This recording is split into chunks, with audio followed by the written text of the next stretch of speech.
नमस्कार। आपके अपने YouTube channel Ravi Parik GSS Bhompura में स्वागत है। तो हमारा टॉपिक चल रहा है कक्षा 8 की प्रश्नमाला 6.3, जिसके अंदर हमने प्रश्नमाला 6.3 के 6 प्रश्नों का अध्ययन कर लिया था। आज हम 7वें प्रश्न से इसको स्टार्ट करते हैं। एक विद्यालय में कक्षा 8 के सभी विद्यार्थियों ने प्रधानमंत्री राहत कोष में 2401 रुपये दान में दिए। प्रत्येक विद्यार्थी ने उतने ही रुपए दान में दिए जितने कक्षा में विद्यार्थी थे, यानी विद्यार्थियों की संख्या के बराबर प्रत्येक विद्यार्थी ने रुपए दान में दिए हैं। तो हमें कक्षा में विद्यार्थियों की संख्या ज्ञात करनी है। तो कुल मिला के 2401 रुपये बने। जितने विद्यार्थी थे उस संख्या के बराबर प्रत्येक विद्यार्थी ने रुपए दान में दिए, यानी टोटल रुपए हैं वो उस संख्या के और उस विद्यार्थियों की संख्या के गुणा के बराबर होंगे। यानी कुल मिला के हमें वर्ग संख्या दी हुई है और इसका हमें वर्ग मूल ज्ञात करना है। यही हम प्रश्नमाला पढ़ रहे हैं, वर्ग और वर्गमूल। तो कुल मिला के हमें इसका वर्गमूल ज्ञात करना है। तो सबसे पहले हम क्या मानेंगे, माना कक्षा में कुल x विद्यार्थी हैं, कुल x विद्यार्थी हैं और प्रत्येक विद्यार्थी ने फिर कितने रुपए दान में किए। प्रत्येक विद्यार्थी का योगदान कितना होगा, प्रत्येक का योगदान कितने रुपए, जितनी ये विद्यार्थियों की संख्या है x। तो कुल इसने दिए हुए, कुल रुपए कितने दान में दिए 2401, यानी x गुणा x बराबर हमें दिया हुआ है 2401। विद्यार्थी x हैं और प्रत्येक विद्यार्थी x ही रुपए दान में कर रहा है, तो x गुणा x बराबर 2401, यानी x स्क्वायर बराबर क्या है हमारे पास 2401। और हमें क्या करना है, वर्गमूल ज्ञात करना है। तो अगर हम दोनों तरफ क्या करेंगे, वर्गमूल करेंगे। देखो दोनों तरफ वर्गमूल करने पर तो इसका वर्गमूल करोगे x स्क्वायर का, तो x गुणा x, 2 बार x हो गए, 2 बार x में से अगर वर्गमूल करते हैं तो यहाँ क्या आ जाएगा, x आ जाएगा। और इसको एक बार करनी थी ना, हम लिख देते हैं 2401।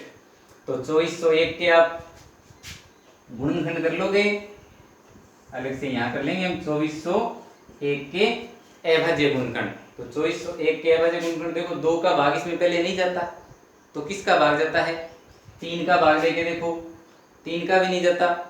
तो आपको देखना है भी इसमें 3 8 है 24, 3 का भी नहीं जाता। क्या इसमें 4 का भाग जाता है, नहीं जाता, 4 का भाग भी नहीं जाएगा इसमें।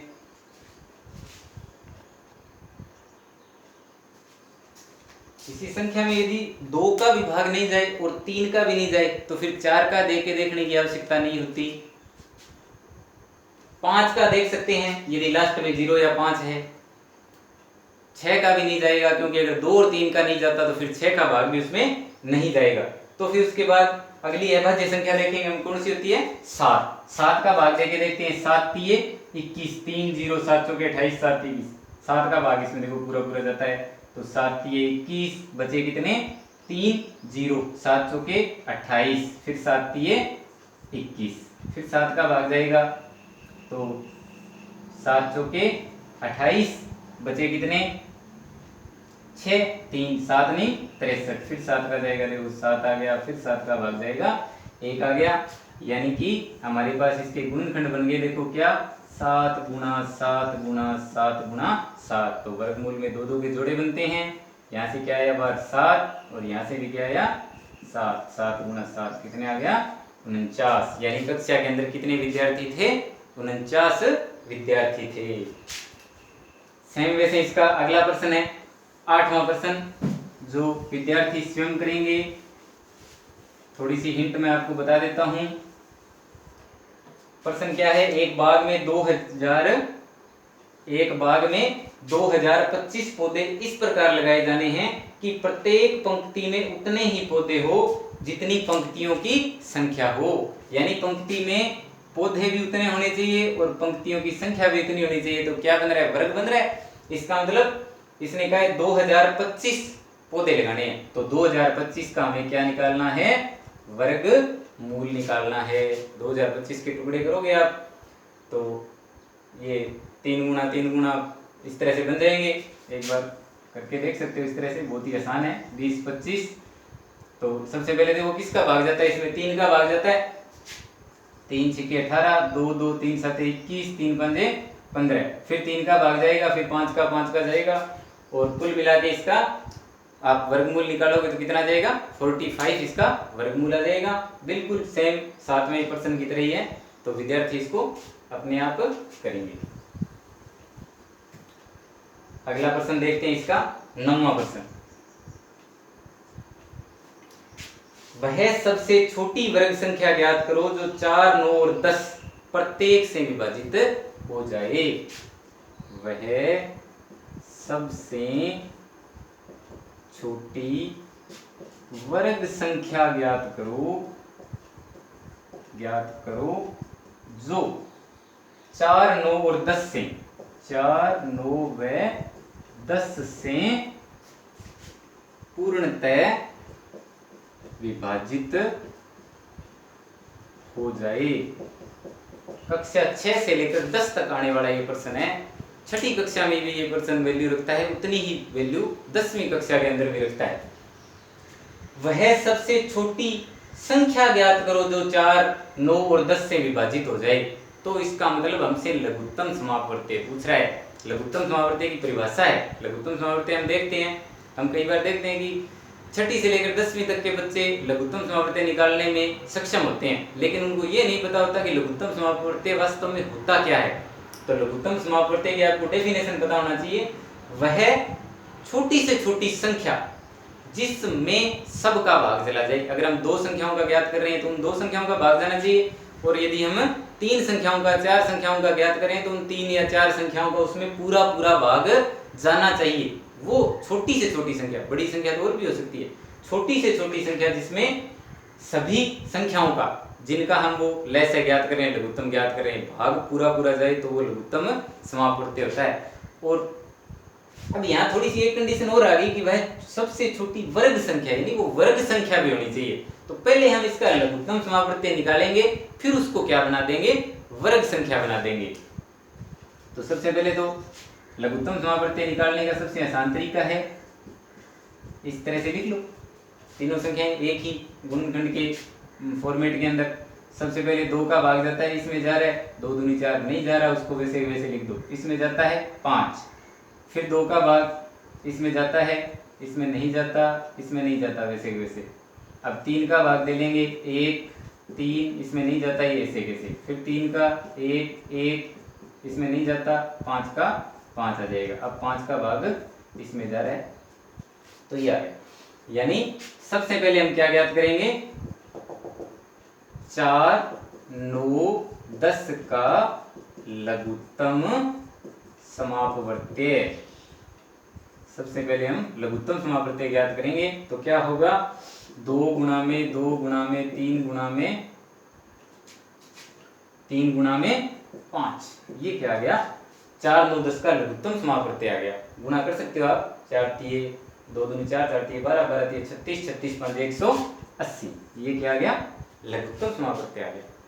तो अब 180 आ गया लघुत्तम समापवर्त्य, तो लेकिन क्या ये 180 वर्ग संख्या है, नहीं है। हम सीधा ही जानते हैं कि जिसके पीछे 1 शून्य हो वो वर्ग संख्या, पूर्ण वर्ग संख्या नहीं हो सकती। इसलिए इसको पूर्ण वर्ग संख्या बनाने के लिए हमने एक दूसरा नियम भी पढ़ा है कि अब ये 180 आ गया, यानी ये संख्या आ गई, तो वह छोटी से छोटी संख्या कौन सी है जिससे इसको गुणा कर दे तो पूर्ण वर्ग संख्या बन जाए। तो यहाँ देखो जोड़ा बन रहा है, ये यहाँ ये जोड़ा बन गया। यहाँ क्या कमी पड़ गई, एक बार 5 की कमी पड़ गई, एक बार इसको 5 से हम क्या कर देंगे, गुणा कर देंगे, तो वह छोटी से छोटी वर्ग संख्या बन जाएगी, जो इनसे क्या होगी, पूरी पूरी विभाजित होगी। तो संख्या 180 के अभाज्य गुणनखंड करने से, ये 180 के अभाज्य गुणनखंड है, अभाज्य गुणनखंड खंडों में पूर्ण वर्ग संख्या होने के लिए, पूर्ण वर्ग संख्या बनने या बनाने के लिए एक बार क्या करते हैं हम, 5 से गुणा करते हैं। गुणा करने पर एक बार 5 से गुणा करने पर 2 गुणा 2 गुणा 3 गुणा 3 गुणा 5 गुणा 5।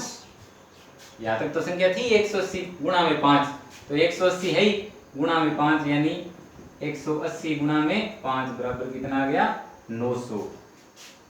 अतः वह संख्या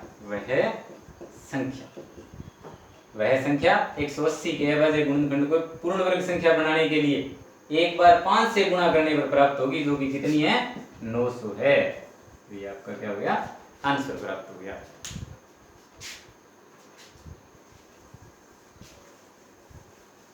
बिल्कुल इसी तरह का प्रश्न 10वां है। एक प्रश्न और देखते हैं। वह सबसे छोटी वर्ग संख्या ज्ञात करो जो प्रत्येक 8, 15 और 20 से विभाजित हो जाए। क्या दिए इसने कि 8, 15 और 20 से पूर्णतः विभाजित होती है या विभाजित हो जाए। तो सेम वही प्रक्रिया है, छोटी वह सबसे छोटी संख्या ज्ञात करो। छोटी वर्ग संख्या सेम ही प्रश्न है। तो सबसे पहले इसके क्या करेंगे? लैसा ज्ञात करेंगे, लघुत्तम ज्ञात करेंगे। 8, 15 और 20। तो सबसे पहले सबसे छोटी अभाज्य संख्या कौन सी होती है? 2 होती है। तो सर्वप्रथम हम 2 का देखेंगे, इसमें भाग जाता है क्या? तो इसमें जा रहा है 4, ये 15 ऐसे कैसे इसमें जाता है। फिर 2 का भाग, ये 2, इसमें 15 वैसे के वैसे, ये आ गया 5। फिर 2, तो 1, 15, 5। फिर 3 का भाग जाता है, इसमें नहीं जाता, इसमें जाता है, इसमें नहीं जाता, तो 5 ऐसे कैसे। अब 5 का भाग दे दोगे 1, 1, 1।